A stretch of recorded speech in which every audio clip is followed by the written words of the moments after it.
see foundations that are looking at business as a tool to unlock impact, broader impact, wider impact. So we're seeing an expectation for more commercial or scalability in projects in general, I think even in just the classic grant making. But we're also seeing these program-related investments that foundations are able to do, or private family offices, or even donor-advised funds that are already coming in and investing what looks like equity.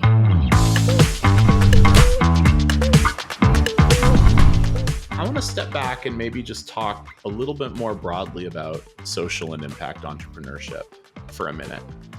I want to start with kind of trends that you've been seeing. You've been operating in this space for a really long time.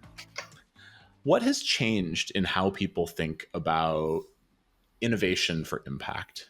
Anything? Let's just start with that big question. I think things have definitely shifted because impact as an ecosystem or financial innovation has generally been quite separate from tech innovation. And so we've seen in the past decade a real growth of sort of venture capital mindset going into impact-oriented businesses. Absolutely. And what we says, from I'm having a hard time because it really differs so drastically between markets. Like where the Indian impact innovation ecosystem is and what that means is venture and some debt investments, for profit but double bottom line approaches, or pure philanthropy CSR. That's sort of where in Israel you have Israel, there's a lot of tech in the space, but the impact infrastructure isn't that strong. So there are very few real impact investors. There are a few very active ones, but there are very few impact investors, and impact isn't sort of what takes the companies forward. So the ecosystem is still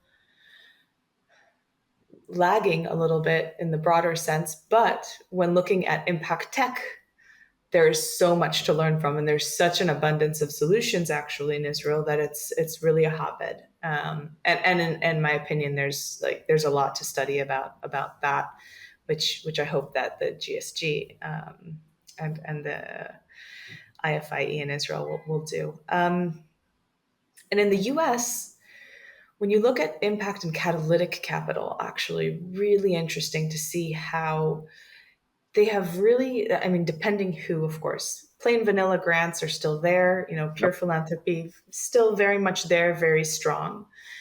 Then you have the development finance or US aid as well. Those are still mechanisms that exist, but we see foundations that are looking at business as a tool to unlock impact, broader impact, wider impact. So we're seeing an expectation for more commercial or scalability in projects in general, I think even in just classic grant making. But we're also seeing these program-related investments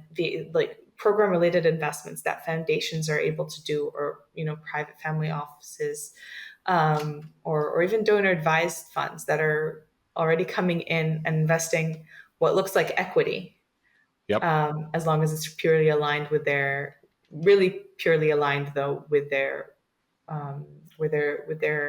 focus, with their mission.